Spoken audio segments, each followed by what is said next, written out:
I, male 23, was abandoned by my mom, L, female 50, 4 years ago after it came to light that she was pregnant with another man's baby.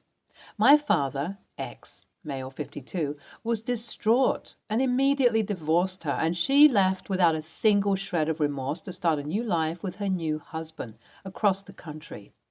She now has two kids, technically my step siblings, but I am basically no contact with her and don't know jack about them.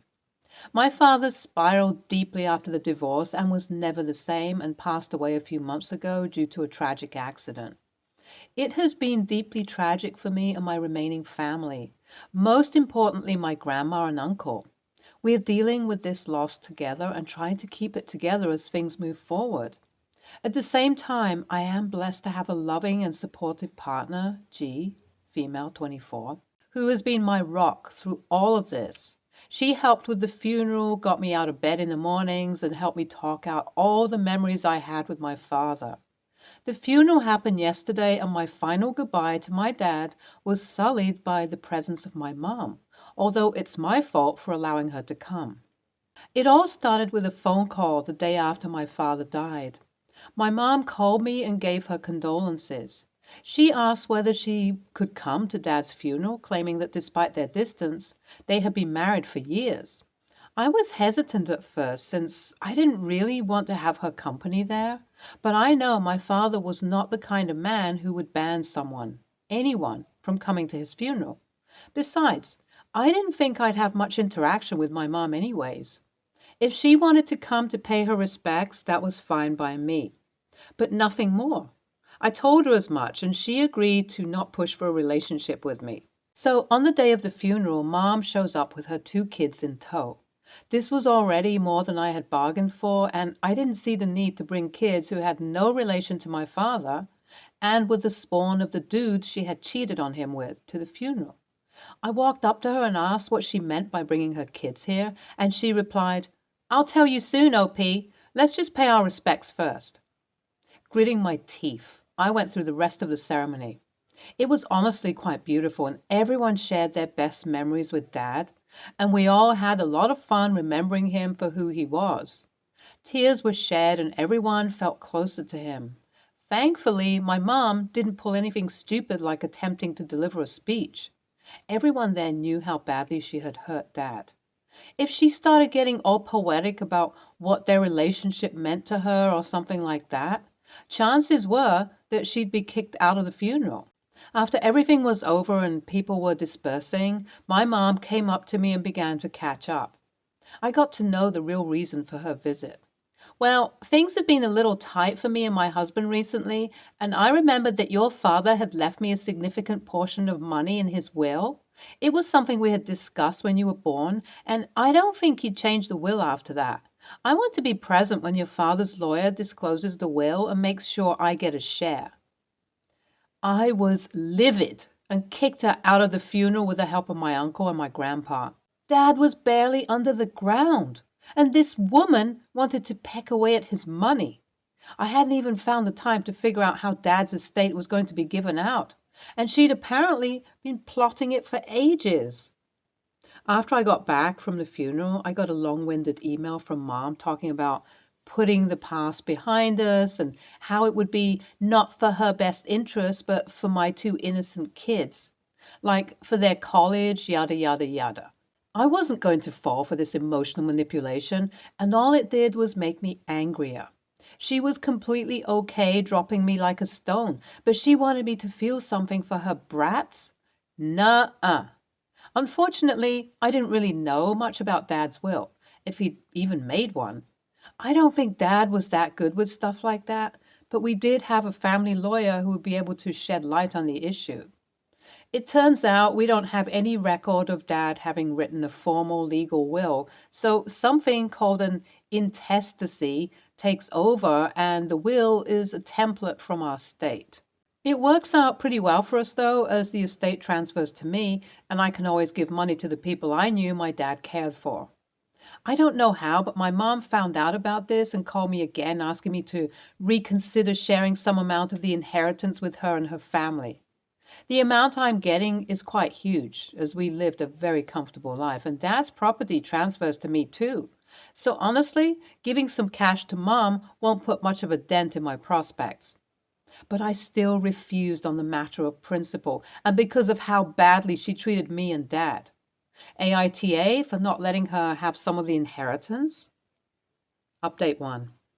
After I declined to give Mom anything, her real side came out, and she told me that I was going to end up regretting this.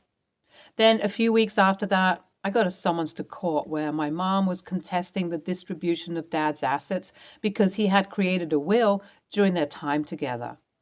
The reason it wasn't with us now was that they had it made in another state, and I guess Dad never mentioned it to any of us. Due to that, everything's topsy-turvy, and I'm at risk of losing my inheritance. The old will is apparently in the hands of the divorce lawyer my mom used, and to be honest, the whole thing seems a little suspicious. Our family lawyer has promised that he'll get to the bottom of this, though. Let's see what happens, I guess.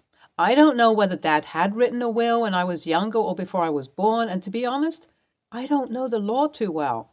I'm writing all of this while still trying to deal with my father's passing, and this court case is the last thing I need. Update 2. So the first hearing to contest my inheritance happened yesterday, and things don't look good. Dad had written a will where my mom was the primary beneficiary, but my lawyer gave us a little hope by questioning the legitimacy of the will. He sat me down today and told me, "OP, I know this is going to sound crazy, but something just doesn't add up. I feel like your mom has forged some part of that old will. I knew your dad well, and I'd be certain if he had gone through the full process of forming a will, getting witnesses, and paying someone to draft it. My best guess is your mom and dad discussed having a will, and your mom is using that knowledge to present a will that is faked. Now, I may not know the law, but even I know that forging a will is a felony.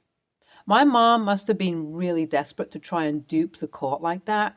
It did make sense, though, because how the frick is the will with my mom's divorce lawyer? Their excuses don't add up, and her lawyer seems to be a really scummy guy to begin with.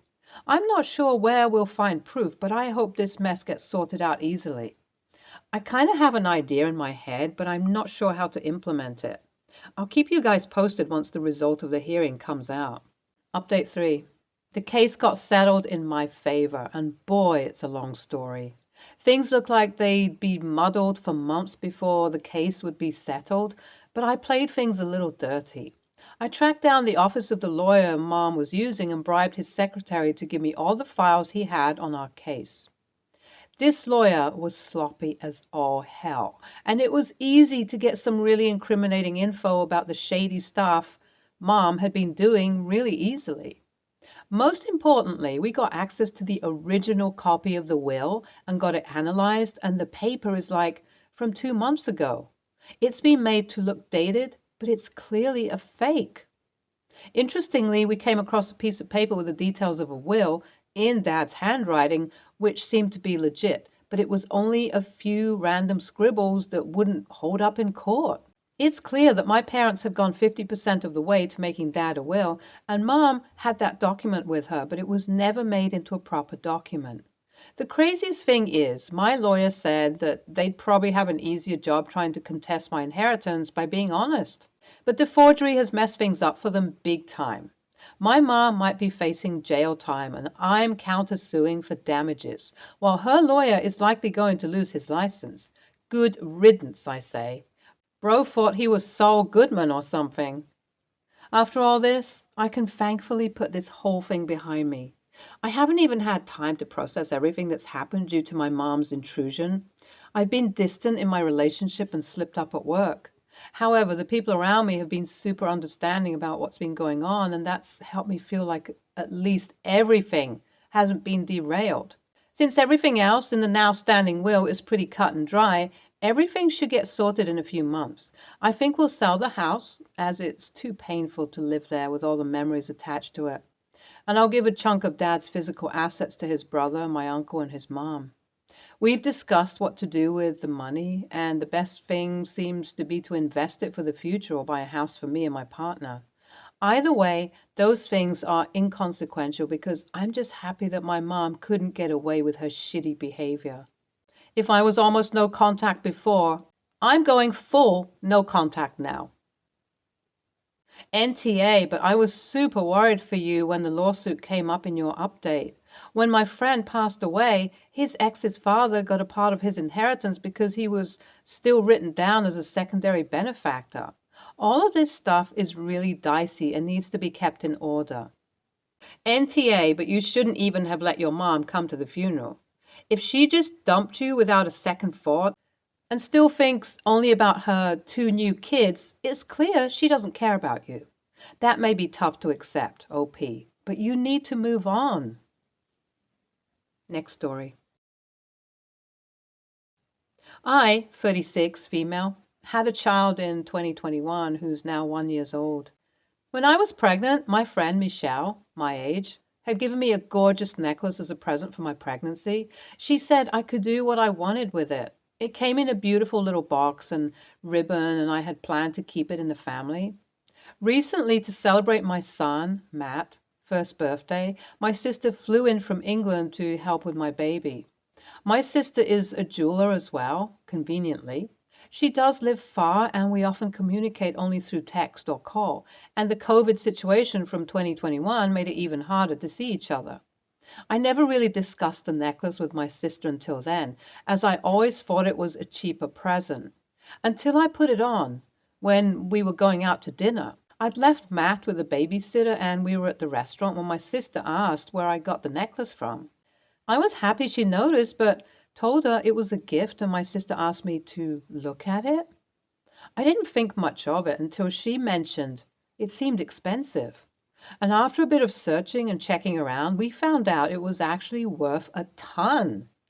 I won't go into specifics, no, not millions or tens of thousands of dollars, but enough for me to make enough for a bit to help support my family or keep it in the family as an expensive necklace. Michelle also found out, most likely from me messaging family and friends, and messaged me back asking for the necklace back. She apparently had been gifted the necklace as well from a relative, but also thought it was cheap, and I replied back that I intended to keep it. Michelle started calling me selfish, saying it was hers first and she never knew the value. Now my husband and sister are saying Michelle shouldn't have given it away, but I know Michelle could use the money, and I think it's true she never knew the value too, or she wouldn't have given it to me. AITA for keeping it? Edit.